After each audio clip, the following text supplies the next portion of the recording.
Hello, thanks for joining me today. I want to start by saying that Mike sends his apologies. He couldn't make it up, and he's very busy engaged in campaigning for both the union and in relation to the election, which are good and useful activities in relation to this particular course, as I'm sure you'll agree. He's catching up with the comments now, and he also wanted me to talk to you about a couple of the things he's picked out from this week. Many of them things that I've noticed as well. So Mike says he wants me to convey how much he's enjoyed reading your comments and responses and engaging with the debates that are already happening in the comments, which we love to see. It's especially good hearing examples drawn from family history and learning about variations in different parts of the UK. We're so used to thinking in national or international terms that we often overlook just how important the local was in Victorian Britain. And I agree with that as well. On a course like this, we can't cover everything. So when you give us all your local examples and talk about places that you know in Britain or indeed around the world and the experience of textile manufacturing there, it's really fascinating and it really adds a lot of new dimensions to the material that we've included. And Mike also notes that he's enjoying the discussion around the kind of dual focus approach. That is, we inevitably approach history from our perspective and with our 21st century values, but understanding it also requires us to think about how the Victorians might have reacted, what they thought, what their priorities were at all different levels, because that enables us to get closer to these historical figures. And there isn't an answer there. We'll never fully understand people in the past, but there are questions about the way we try and the way we think about our relationship to that past. That also comes up in relation to the number of comments that we're both really interested by, highlighting contemporary parallels, both in different sectors of the economy. So I see people talking about Uber drivers, about the kind of gig economy, but also people very rightly emphasising that the conditions in the textile factories that we are exploring as part of Britain's past are the same today in other countries in the world where the majority of textiles are now made. And Mike and I both come from a literary studies background, so we also loved it that people were engaging with the literature and enjoying the literary comparisons and discussing literary texts in the comments as well. Now, a couple of things that I picked up. One of the issues where recovering a Victorian mindset is hard is religion, and I was intrigued by the number of comments that picked up on and commented on this, on the Unitarianism of the Greggs, on Owen's rejection of organised religion and so forth.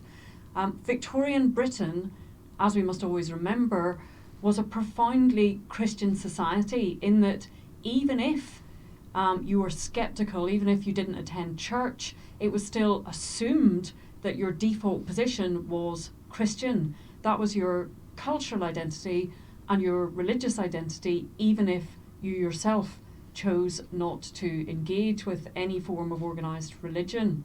If you didn't believe in God, this wasn't unheard of, but you would be very unwise to say it. So there's an awful lot of religious discussion around the condition of the workers, around legislation in relation to workers, and around the role of the mill owners and philanthropists, and how that role should be imagined in Christian and biblical terms. And that is an important context to remember. I enjoyed people's interest in Owen, and again, I do recommend to you the Open University course on Owen, which will give you a much more in-depth take on his life. Somebody asked, why did Owen's experiments fail in New Harmony and elsewhere? Well, largely just because of the difficulties of utopian socialist communities. New Harmony in Indiana, which was his big experiment, a lot of people showed up. Not all had the same level of commitment to Owen's vision. That vision perhaps wasn't fully thought through. It was difficult for that community to become independent and produce everything they needed themselves. They were lacking skilled workers. The skilled workers who did show up were outraged that they weren't getting paid more than the unskilled workers, so then they left again. And the experiment sort of fell apart in many ways, though Owen's sons did stay involved with New Harmony, and actually I think I might have described it as a field experiment in the little video lecture about Owen, but arguably it wasn't, because if you look up some of the history of New Harmony online, you can see the way in which Owen's progressive influence and that of his family really left a mark, and people were drawn to that community throughout the 19th century, and it produced some amazing educationalists and geologists and figures who went on to be significant in American life. And of course, the fact we remember Owen and we visit New Lanark means that his ideas did get promulgated, and they did have an impact, a lasting impact on society. One commenter was talking about maternity rights. One of the things I find most fascinating about New Lanark is its early introduction of nurseries. Did women keep working after they had children? Yes, very often. And later on, you'll see an autobiography where I think I included a few lines. Someone actually mentions how their mother went straight back to work after they were born, and so they were, just kind of dumped first thing in the morning at their grandmother's house. Most childcare was provided by relatives, though the increased employment of women in the workforce did start leading to more organised childcare, like Owen's nurseries. This will come up again when we're talking more extensively about women in the mills and mothers and wives working in the mills. There was a question about how autonomous workers might be if they lived in an area like parts of Yorkshire, for instance, where they weren't in Saltaire or New Lanark or an organised community. They were in a town or a village with several mills and located near to many other mill villages. Yes, you would have considerable autonomy there. You can see if you visited Quarrybank Mill, it's quite isolated. If you walked out because you were fed up, you would have had a long way to travel, I guess, into Manchester, perhaps to try and find another job. Whereas in these little mill towns, you could leave one mill and go along to the next if you preferred the owner or the overlooker or the wages there. But we mustn't forget that even if you weren't Sir Titus Salt, or even before Sir Titus Salt built Saltaire, mill owners and magnates and mill managers still had a very distinct influence on the political and social life of the towns in which they worked, because they tended to be the councillors, they tended to be the people having important discussions in the pub with other magnates. They tended to run the local institutions, mechanics institutes, for instance, libraries, opening of public parks like Baxter's in Dundee. These were all sponsored by mill owners, so the impact that they could have on a town or city went beyond specific communities linked to one mill, and again created very long-lasting effects on the environment of that town and city, which we can still see today. There were a few questions about the decline of textile manufacturing in the 20th century and the scale of its rise. Really, all I have to say about the scale of its rise is the statistics that we gave you do seem quite extraordinary. This is an industry that develops so fast and grows so quickly, and that spreads across Britain to become a crucial part of economic life, and then fades away almost equally fast in some ways in the 20th century. So I am not a historian of the 20th century textile industry, but obviously some of the key issues are work being outsourced, as it still is today, to countries where labour had become cheaper and indeed less regulated. So the jute trade in Dundee is a good example of this, where jute was being brought from India to Dundee for manufacturing, but of course once India developed enough that factories and mills there could process the jute, the production stayed in the country where the jute was produced.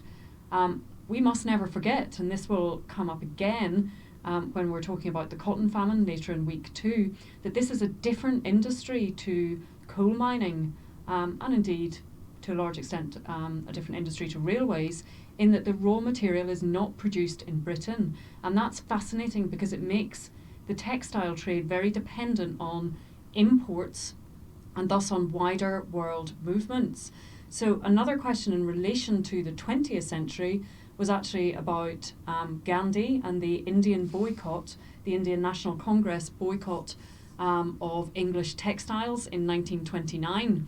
Now that's again just outside the scope of the period we're covering. But it's a very interesting incident in relation to how world politics immediately affected the lives of mill workers in the north of Britain and elsewhere in Britain. So if you go and look this up, there's actually a fantastic video of Gandhi visiting Lancashire in 1931 and some great news articles. You can read about that, where rather like the cotton famine in America, workers were divided between a certain level of sympathy with the political cause, while also distress at the unemployment and the issues that they were facing. Other reasons why factories declined. Somebody was asking about silk weaving and the introduction of artificial fabrics and textiles. That was something that had an effect on industries like silk and obviously the rise of those goods in the 20th century. And of course, as in many industries, constantly improved technology tended to mean that you needed fewer workers to operate it, and that's something that's going to come up again in week 2 as well.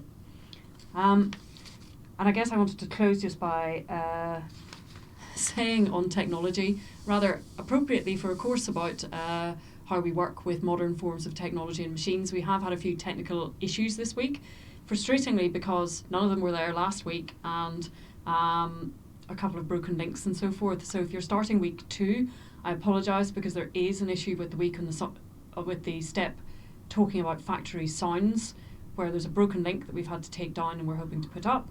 And there's another minor issue that we're trying to resolve but cannot resolve until Monday. So you'll probably go and look at that to see what's wrong now. But if you could hold off on those steps, I can assure you we're trying to get them fixed. Even with the latest online technologies, a few technical gremlins do creep in. But thank you for your comments. If there are things I haven't answered, leave another comment, tag me, I'm happy to get to them. Mike and I are both following on with the comments kind of in the breaks between everything else that we're up to. So sometimes it might take us a while, but we will get to them, and please just tag us directly if you got something that you'd like an immediate response to. Thanks very much, and I'm excited to see what you'll come up with in the next couple of weeks.